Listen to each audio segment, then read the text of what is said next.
Welcome back to another video. Today I have a very special guest with me. Shamir, how are you doing? I'm good, man. How are you doing? I'm doing really, really well, man. So, do you want to explain to the people how we met? So, I think I was scrolling on YouTube one evening and I saw this person who had tens of thousands of views pop up on my homepage, and I clicked on it, and you had like insane video quality. And I clicked on the subscribe account, and it wasn't like 10,000, which that was very, very surprising to me, because like your videos are very well edited. And we're in like a similar niche. We're both into like productivity, fitness. I make studying sort of content. I've just done. By the way, if you don't know who I am, I have a YouTube channel as well. It's called Shamalam. I have around 5,000 subscribers. I make content on productivity and fitness. I just finished my A-levels. I just did further maths and physics. And also I've been grinding this since GCSEs. So I did my GCSEs and got pretty much all nines. So yeah, like I'm into the studying space as well. And I saw you killing it on YouTube. So that's how we met. Interesting way. I met you in a similar way. So I was searching for YouTube videos. So specifically, the way I make my content is that I see what other people are doing. I see if I can take inspiration from their content ideas. And I came across some of your videos when I was looking for A-level and GCSE content. And basically, I looked at your videos and they were more towards a fitness niche, which I kind of like, because I was at that moment I was going to the gym and I was really getting into all of that stuff as well. So I was like, and I commented on your video, I think, saying that we should do something in the future. And from that, 2 months went by, we didn't do anything, and then all of a sudden came back, and now we're doing this. So in this video, we're going to be discussing 5 main points, which I have in front of me. We're going to first of all discuss time management. Then we're going to go into some productivity tips and techniques. Then the most important part we're going to be talking about is studying culture and being a student in today's age. Then we're also going to talk about going fitness and mental health while you're in your A-levels. And then finally, we're going to end up with content creation during your A-levels. So, let's dive straight into time management.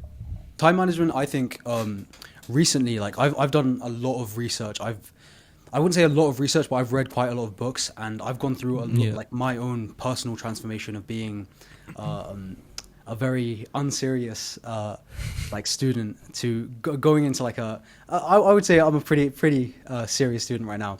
But I think the main reason, I think first of all, time management is very, very important, but people overvalue it in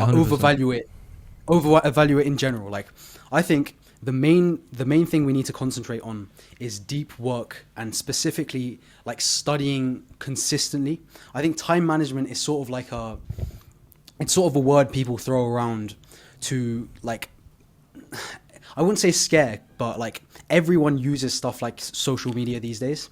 So yeah, like if you say, are you really good at like time managing or time management? It's kind of like this niche word that people throw around, when in reality, like, if you look at the top students who go to Oxbridge and everything, they aren't using Notion productivity. Like most of them aren't like as like obsessive as some people in my audience in using like Notion templates and stuff. All they do is just work consistently. So I do think time management is very, very important. Like, of course, you shouldn't like scroll reels for 14 hours a day. But I think instead of focusing on time management, just focus on the work you produce per day. What do you think about it? I think time management is something that, time management, I would say, rather than saying time management, say time awareness. Because a lot of people, the way they spend, time management is basically how you're spending your time. And it's basically just being self-aware of, I've spent 2 hours on Instagram Reels today, so I should probably do some work, or I should stop spending that much time. So it's basically just sitting down, and look, we all have 24 hours in a day. So there's no point in, like, some people spend 24 hours in different ways than the others. So, some might scroll or play games for 10 hours a day, and others might study 1 hour, and then, everyone spends time differently. So it's not about essentially time management. It's more about recognizing that how you're spending your time, and then fixing it to your goals, basically. So you probably have a set of goals that you want to achieve in the near future. So you should be like managing your time in a sense that you're able to achieve those goals as soon as possible. So that's how I see it. Yeah. I say this a lot on my channel. If you're from my channel, But I have a slightly different view on this. I think your entire day should be 100% productive, but not in like the studying way.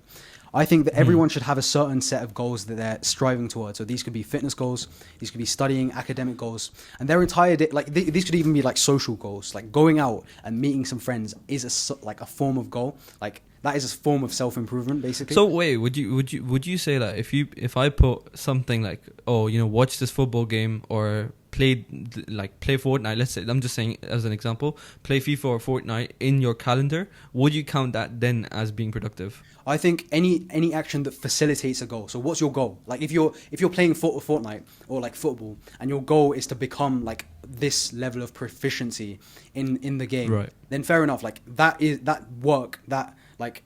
work, right? So because you're training towards that goal. But if you don't have the goal of becoming good at like games, that should be eliminated. Anything that isn't facilitating your goal is not productive, and that should be eliminated, in my opinion. So in that case, a lot of people, when they come home from work or school, whatever, they want to unwind for a bit. They would watch a series or movie or, play a game. So would you say that is unproductive, quote unquote?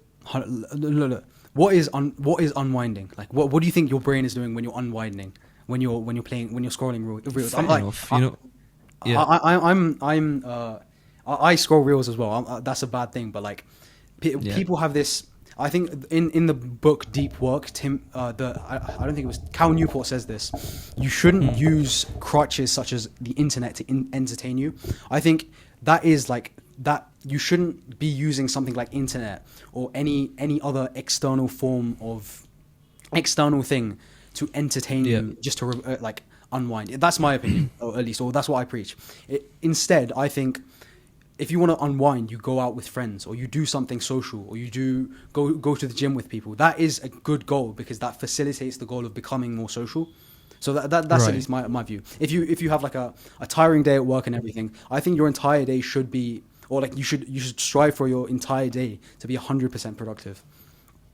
I mean, that's fair enough, but again, that's how we view Yeah. it, but Yeah. some different people Yeah. would view it different ways. So it's ultimately it is up to them, but you should be in charge of your own time. And like, for example, when you're scrolling on reels, you're not really in charge of your own time. The reels are in charge of your time, because if you wanted, you could. Yeah.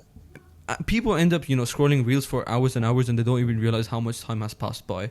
So Exactly. you should be in charge of your own time instead of your time being in charge of you, because don't let everything that you do, make it intentional. Don't make it unintentional. Don't mindlessly scroll, or don't mindlessly do something that you don't want to do. Exactly. Do something that it will take you closer to your goals.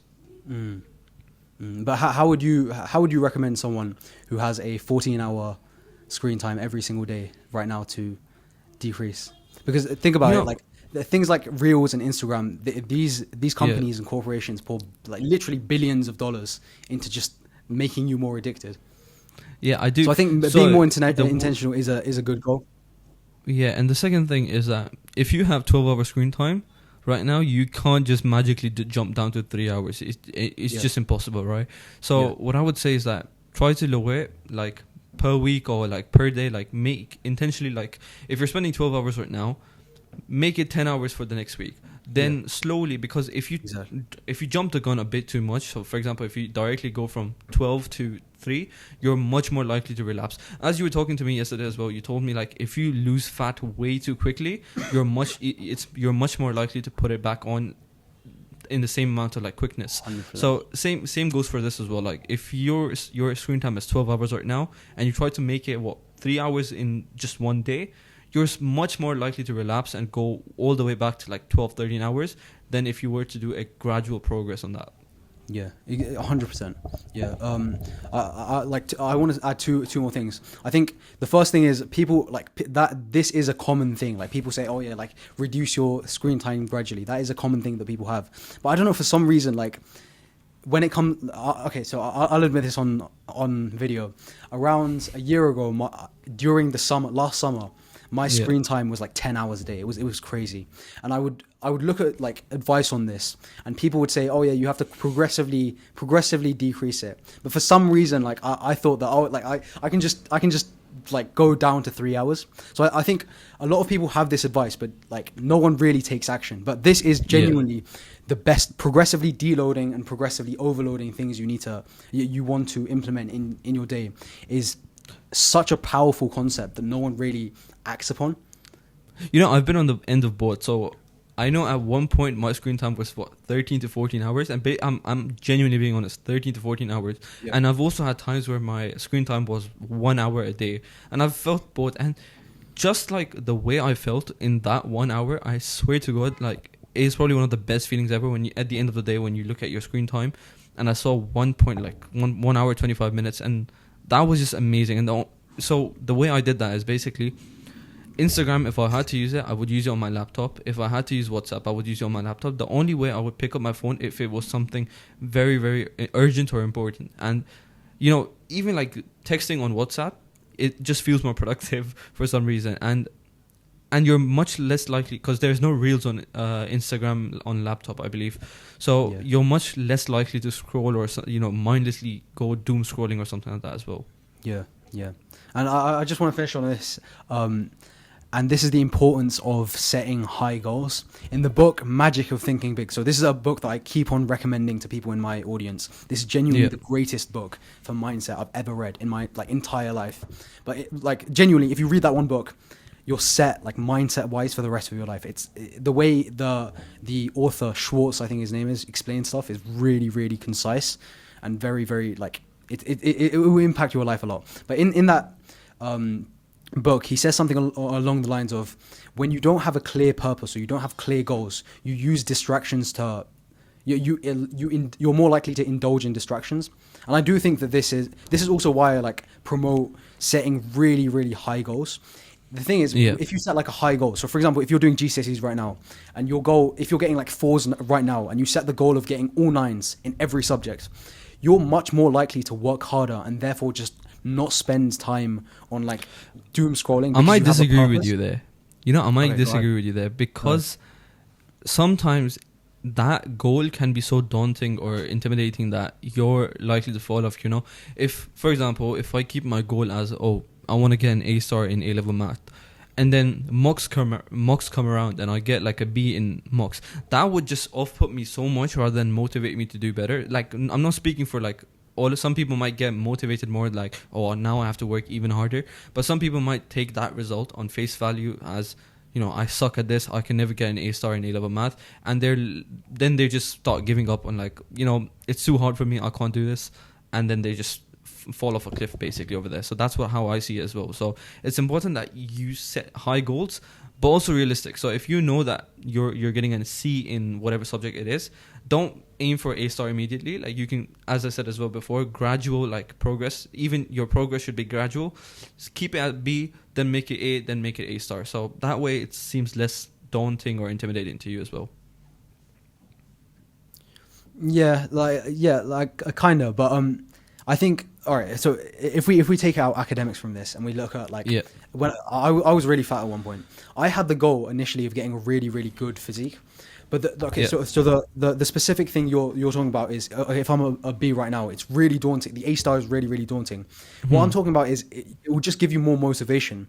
But the reason people can cycle off or binge back is because of the action they take towards it. So like if you're daunted towards the A star, you could think, I'm not revising 2 hours a day anymore, I'm going to revise 8 hours a day now.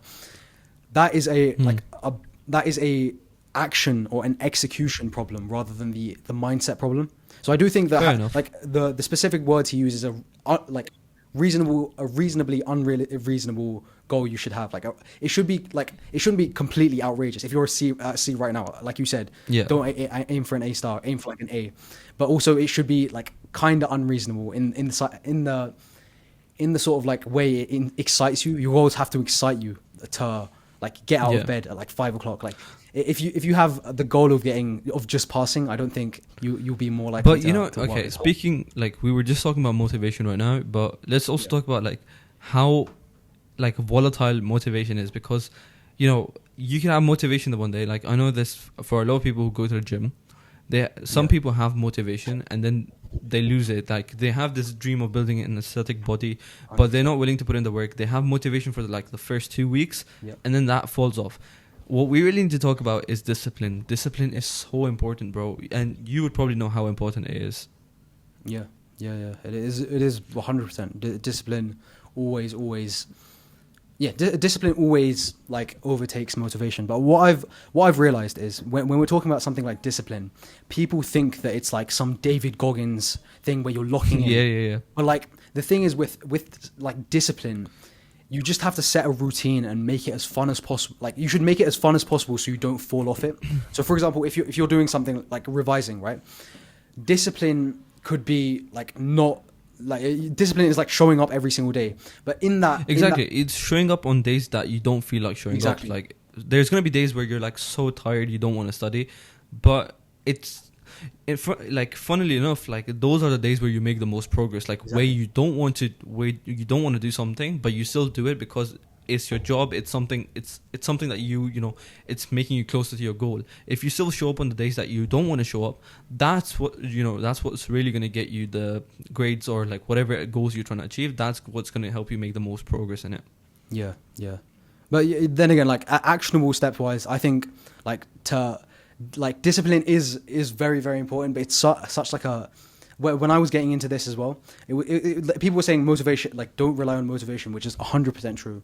But discipline is such a vague word. So what I personally did was I made like my routine as fun as possible. So that's like kind of my philosophy towards working hard. Like when I go to the gym, I try to make the gym as fun as possible by having a gym partner. So that makes me more likely to turn up at the gym. The more you're likely to enjoy something, the more you're going to go towards it. Like, all of these, you're going to Reels or Instagram Reels, TikToks, whatever, because you're enjoying the scrolling, you're having a good laugh out of it or whatever it may be. That's why you keep choosing, you're even like video games, you go there because you're enjoying it, whatever it is. So if you make studying fun, if you make working fun, if you make the gym fun, you're more likely to do it. It's just simplistic human nature. Yeah, 100%. 100%. Right. Okay, let's also talk about studying culture, because when elder people, such like if my grandfather or someone like that would give me advice on studying, their advice would be so outdated compared to this. So let's talk about the study culture that we have in today's day. So because the stuff that was, the stuff you could apply in 1980 doesn't apply anymore, because you have so many different things that we can use now, so many distractions that we didn't have then that we have now. So let's talk about studying culture a bit in today's day. Yeah. So I think the main point, there's two main things, right? Study culture in general, I think, is way more toxic than it's ever been. Like, of course, I think not only is there more resources now, so if you went back 50 years, people wouldn't have stuff like Anki, people wouldn't have like information online where you could easily like access the information to revise or work hard. But I do think that revising in particular is so much more toxic because of social media right now. Think about it like... In what sense would you say that, though? So think about it 50 years ago, right? Imagine you're a student, you're doing A-levels, you wake up in the morning and you go to school at like 8 o'clock, you come back at like 3 o'clock, and then realistically, you don't really have exams in the back of your mind until the next day. However, the type of people that I think watch my content or just like watch study YouTube content in general are the type of people that go to school with the added stress of seeing like TikToks or Instagram Reels about other people getting good grades. It's like the gym, right? So gym the comparison factor. Yeah, the comparison factor, 100%. I think comparison is good to a certain extent. If you're just getting bombarded with reels of other people getting amazing grades every single second of your life, or every time you open your phone, it's not a good thing. So I think it's gonna way more off-put toxic. you because like it's gonna make you envy them in a bit. Like you're gonna be a bit jealous of them. Like, how are they doing that? Why can't I do this? And then it basically builds a toxic mindset in your brain that how are they getting it? Why am I not able to get it? And all of that stuff as well. And especially with this stuff that we have nowadays, it is so much harder to study as well. Yeah, 100%. And yeah, like I think in my channel, I think fitness and productivity are very, very interlinked. So if I compare this to gym culture, 50 years ago, the gym like sort of bodybuilding culture, it wasn't as big, so it was harder to get information, which is the same as studying and like working. But also right now, you see other people's physiques, you see other people really, really fit, which you wouldn't have seen it previously, which also just deteriorates your mental health. What I want to, like my view is that throughout exam season, throughout university, throughout A levels, the like 10 out of 10 life you could have is a life without stress. If you just work consistently, do deep work every single day, I don't think having stress in your day is a good thing. I don't think overly like locking in, like having so much comparison with all your peers is actually a good thing. Like I haven't seen many benefits. I think the level we're at right now, it's not like we don't care about grades. So I think any other added comparison is just going to deteriorate our mental health. One thing that I've realized after I finished A level, one thing that I've realized is that I used to stress a lot for no reasons. Like A levels now seem so simple to me because for one simple reason. I had no one to guide me when I came to A levels for the first time. Like, usually like people have elder siblings who've done A levels who can help them out a bit. Same. I didn't have that. Secondly, I didn't get amazing teachers. Well, they were nice, but it also depends on the teacher, how they teach, if they're on the same wavelength as you. And I just had no clue about how A level worked for the first year. So now having finished that, what I've realized is A levels, like people, as you said, like studying toxic culture, that people evaluate like, oh, A levels are so hard. The jump from GCSEs to A levels is, it's impossible or something like that. I've made videos of it as well because, frankly, GCSEs are much easier, but A levels is not as hard as you think. If you study like 1 hour every single day, that is more than enough to get you a very decent grade. A levels is all about consistency. In GCSEs, like you could not study the whole year, and then at the end you could study like for like 2 months and still get a pretty decent grade. You just can't do that in A levels. Yeah, no, and also like this is what I try to promote on my channel as well. Like having a predictable set of work hours, doing deep work consistently every single day for a short period of time will get you so far ahead of everyone. Like it's hard to even comprehend. If you're going into A levels right now or going into GCSEs right now, and you do 1 to 2 hours of deep work, so this is like no distractions, and you concentrate on the core things that matter, which are like past papers or like the 80-20 rule basically, and you do that every single day throughout your GCSEs, you will literally get the best grades. Like there's no like doubt about that. It's people who think they're gonna lock in at the end, or like people who just leave things to it's like cram psychology. That's what I call it. Yeah, cramming. The whole phrase that we associate with locking in is basically staying up all night, drinking Red Bull, drinking Monster, drinking a shit ton of coffee. That's what we associate with locking in. But locking in just means like after you come back from school, put aside 1 hour, 2 hours, whatever you can, sit and do deep work. That's it. That is what true definition of locking in is. But the whole definition of locking in is so distorted by social media that it's impossible to comprehend it now. I think also it's like a validation factor. So if I tell you that, oh yeah, like I'm gonna study 5 hours a day, bro, like every single day, that's not good. Like you're in the top 0.0001% of people who can study 5 hours a day every single day. I guarantee you're not the type of person, especially our age. You're not the type of person to study 5 hours of deep work every single day. So it's more of a validation factor. I see people comment this on my YouTube channels, even though I tell people that like study less amount of hours, but do have a higher quality of work. But people say, oh no, but like I'm a lower grade than you, so I need to study more, like 5 hours a day, so I can catch up.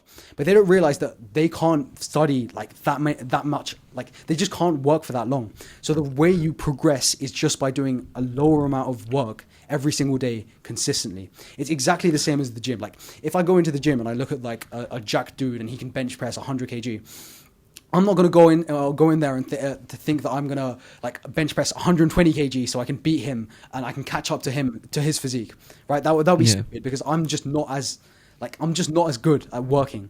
And none of us really are. Like at our age, we're not really that good at producing quality work.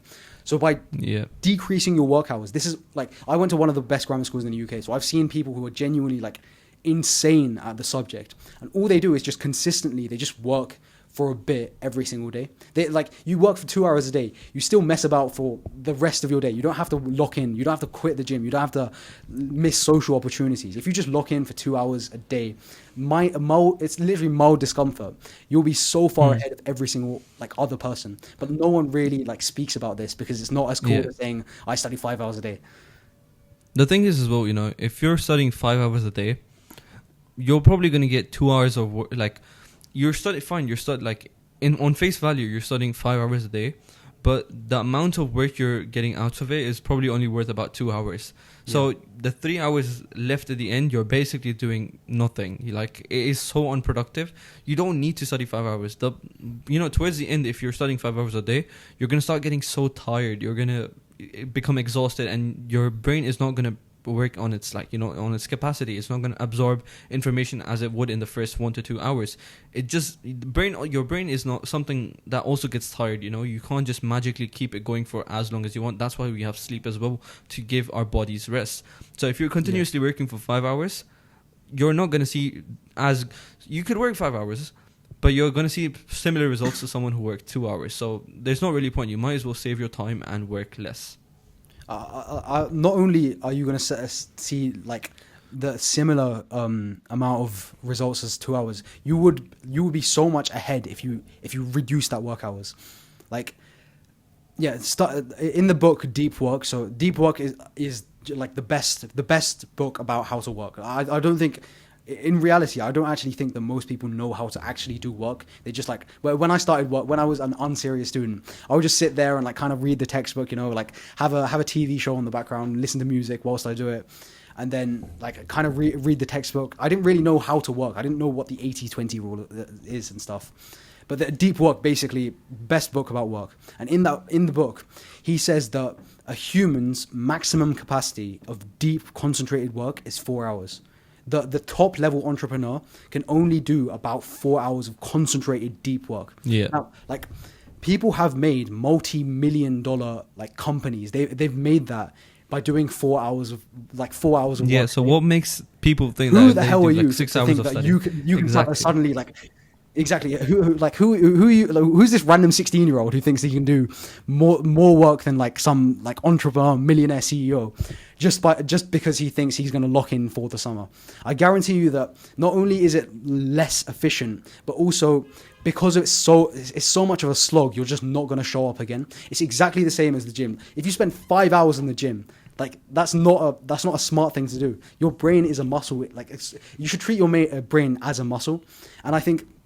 If you go to the gym and you do bicep curls for 5 hours, if you ask any respected bodybuilder or any person into fitness, that's a stupid idea to do, because like people at the top bodybuilders only go to the gym for like 1.5 to 2 hours. So who are you to think that you can like? Jeff Nippert probably would have a heart attack. Exactly, bro. Exactly. Like I think Chris Bumstead, like the Mr. Olympia, works out for 2 hours a day. You think you go into the gym and then like you're gonna do 5 hours and get better results than him? No, that's not how it works. Exactly. You have to work like a lion, kind of. You have to work as a sprint rather than a marathon. Intellectual work, the way you make progress on that is by doing short periods of intense focus. That's how anyone progresses. That is what deep work is. And by shortening your work hours, you're going to make more progress than someone who just slogs for 5 hours. I guarantee you, just trust me on this. I know like a lot of people, especially I would have watched this video like as an like Indian like Desi sort of like the vibe of that is like, oh yeah, you have to lock in for 10 hours a day. I would have watched this and think, bro, exactly. Thought, oh yeah, these people. Like, our families think that like if you're studying 1 to 2 hours a day, you're probably doing nothing. Exactly. What are you doing? You're just messing about. Like only 1 hour. That's all you're studying. I know kids who like this auntie's kid is studying 10 hours a day. So why are you only studying 1 hour a day? But they don't understand. Like there's so many studies that have been done that and they're continuously coming out as well. That more can sometimes mean less, because it's about how efficient you are with your studying rather than how long you're studying. So it also depends on that. Now, I also want to like talk about something, because we were just giving examples of the gym. Yeah. While you're in A-levels, how did you stay so consistent with going to the gym? Because I fell off, I was consistent for like 3 months, and then mocks came around, and then I just fell off from it. So how did you manage to stay consistent? And second, like a follow-up question to that as well is like, how did you keep your mental health? Because a lot of people, when it comes to A-levels, struggle with mental health issues as well. I think I think looking back, I have a lot of like clarity on what I've done right and wrong during my A levels. And I think before I entered my A levels in general, I kind of had a vision of how I like the dream kind of day I would have whilst I would do A levels. So my dream kind of day was I would wake up early, I would do work then, I would go to school, and then I would come back and focus that time on going to the gym. But then like at the time I didn't know stuff about deep work, so I kind of like messed up my routine, and I would study after school and study before school and stuff. But the way I made the gym consistent is basically just by making it fun and also having it in like the sort of dream, ideal day in the life I wanted to have. So I think everyone who goes into anything, so like university, A levels, GCSE, they kind of have an idea of how their dream life or dream day in the life would look like. And I think just sticking to that and making the gym, if the gym is into that, in that kind of like ideal life you want to live, just sticking to that and making it as fun as possible will always make it more consistent. Even studying. You know, fun fact, one of the best decisions that I made was creating a calendar, like having a schedule. It is, bro, one of the best decisions that I've ever made. Like one random day I decided to open Google Calendar and I put like all of my stuff in that I wanted to do. Yeah. I just saw my productivity skyrocket like by 10 times more than it was before. So I don't know what the science is behind that, or is there, even if there is science, but just creating a calendar was probably one of the best decisions that you can make for yourself. 100%. I think you should live your ideal life, basically. And like you can do this through your calendar. You should have a set time you want to go to the gym, go out every single day, and just stick to that. Like you want to have some kind of routine in your life. And that's mental health wise. I think just making it as fun as possible. I think at the end, I thought of A levels. Excuse me, of like being these kind of big exams that I need to lock in for. But in retrospect, I wish I just had more fun. I wish I'd like kind of just, I should have studied, but made studying more fun. So I should have like downloaded the Flora app and kind of gamified it. Maybe studied in the library with my friends more so, because that actually makes it more fun, and therefore your mental health increases and you're more likely to perform better. But that's a mistake I made. So you just gave some examples of how to make studying fun. So how can, if someone's watching this from A levels, how could they make their studying more fun? So I think studying with the right kind of friends will make it more fun. I've like shit on studying with friends in the past. I've made a video on why you shouldn't study with friends in the past. But then I realized that like the kinds of friends that I was bringing over to study weren't like. I remember one time I brought my like kickboxing friend from the gym to come home, and I was like, oh yeah, we're gonna study. And then like randomly he started like shadow boxing in the room. I didn't study exactly, but then like if you surround yourself with the right kind of friends, and you actually like have friends that aren't gonna randomly shadow box mid study session, and they actually like have the same kind of goals as you, that can be like, that is like 100% such a good environment to be in. You know what I also did? Go ahead. When I was studying for A levels, me and my friends, we used to jump on a Google Meets. And then we just used to mute our mic, mute everything, because and turn our cameras on, and we just used to study. And then every I think we used to do the Pomodoro technique. So like either we used the 25-minute one or the 50-minute one. The 15-minute one is like where you take a 10-minute break after. So we used to do that. And then during the Pomodoro technique, we would just talk about something, whatever we could. And we used to study for like 3 to 4 hours blocks, even though like this was like during peak exam season. So like we would have exams the next day or the day after that. And we would just do that. And bro, honestly, I did not get distracted in that. So again, as you said, the right type of friends is very important. Yeah. And I'm not saying to cut off your friends. Like, of course, I have unserious friends as well. It's just like the type of friend. Like, it's the same as the gym. You wouldn't go to a gym with. You wouldn't make your gym partner some random like skinny kid that doesn't care about the gym. It's the same as studying. Like, you want to have or like working. You want to have a friend to study with. Someone who has similar goals with you. That actually have similar goals as you. Similar goals. Yeah, yeah. Also, I wanted to ask, like, because we're both content creators and we're like in the same year group as well. How did you like start content creation, and how has it been so far? So I remember watching this. I remember watching two people. I remember watching this one guy named Revishan, and I remember watching another guy named Udoka Fintuan. And like I know both of them, by the way. Udoka, I watched. Funnily, I watched Udoka back in 2022 when he was still in GCSEs, and ever since then I was like, yo, this like I liked his style of editing, and I was like, maybe this guy's special, I'm going to start getting into that. Bro, like his videos were peak, man. His videos were so sick, man. But yeah, like after I watched them two, I just thought like, because being a content creator, it kind of like it is kind of embarrassing. Let's be honest. But like once you get into it, it's a nice experience. And like I've got a lot of opportunities from it. I've got sponsorships. Exactly. I've met really good people. But yeah. Have you had people make fun of you? Not really. No. I mean, like people. Neither have I. You know, I was surprised that every time I told someone like, oh, I do YouTube. Usually, if I did that like 2-3 years ago, people would probably like laugh, oh, like what's he doing, or like throw my videos in random group chats. But I've not had that, because I think number one, it's the type of content that I'm creating is helping other people. Like if I was gaming, I would know for sure that I would get shit on. Oh, bro! Imagine we uploaded prank videos. Yeah, exactly. We would get flamed. Dropping a dumbbell on someone's head like randomly. You upload that. But yeah, our content's educational. Yeah, exactly. Secondly, I think for me, especially this only applies for me because I've done podcasts with like famous teachers. So every time like people like they seem skeptical when I tell them, oh, I've done YouTube. But then when I bring up the name of the teacher that, oh, I've done this with the ginger mathematician, or I've done this with mindful maths, then they start to realize, oh, this guy's serious. Okay, he's done stuff, So I think that. So I've not really had anyone make fun of me for content creation. Yeah, I think I've had people kind of make fun of me for it, but then like, the thing is, my content's very educational. So the type of person to make fun of educational content is just a low quality person in general. Like, of course, if I was uploading like random cringe content, fair enough. But like, I was trying to help people, and the kind of people that make fun of that are just not good also people. if no matter what you do, people are gonna hate. And first of all, what I have to say to them is like, what are you doing that you're hating on people who are actually doing something or giving value? Because I get very nice comments that, oh, you've helped me with this, you've helped me with this. What have you done as like a person to help another person? Like, we're doing something that is giving value to other students, other A-level students. What have you done? Why are you making fun of me when I'm actually giving something to the world? What are you doing? Exactly. It's tall poppy syndrome, man. Exactly. So in that case, I just like, either I just ignore them, or like I question them on like, what have you done that you're making fun of me right now? Like, it's fair enough. Like, if you're like criticizing me on something that is constructive, like if you're saying that, oh, this thumbnail could have been better, oh, this video I did not like this particular thing in it, fair enough, that I would take that, I would try to improve on that. But if you're making fun of me for no reason, then that's just pointless. Like, why?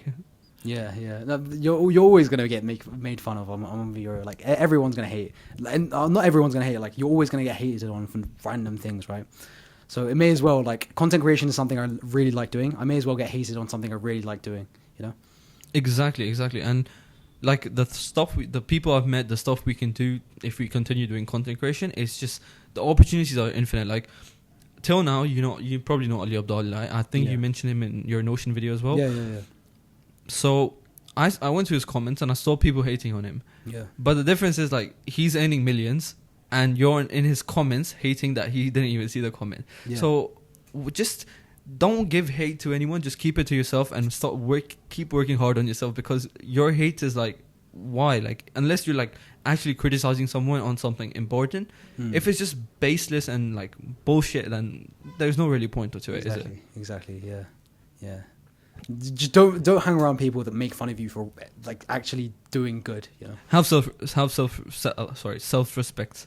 Exactly. Yeah. Like, if you had self-respect, you wouldn't be hanging out with people who were making fun of you in the first place. Yeah. And if you do hang out with friends or with friends who make fun of you, leave them. I promise your better days are coming for you. Just stop hanging out with people who don't value you as a person or as a friend. Yeah, exactly. It's the same with the gym as well. People make fun of you for going to the gym. Bro, they're just not good people. You're improving. The best example that I can give you is like, people like, when you're very skinny and you're like trying to bulk up or whatever, people will make fun of you. Yeah. When you're really fat and you're trying to go to the gym, people will make fun of you. Exactly. The only way people won't make fun of you is when you're actually in shape. And the only way to get in shape is by going to the gym when you're skinny and going to the gym when you're fat. People are going to make fun of you during your progress, but when they see the results, they're all going to come back to you saying, oh, congratulations.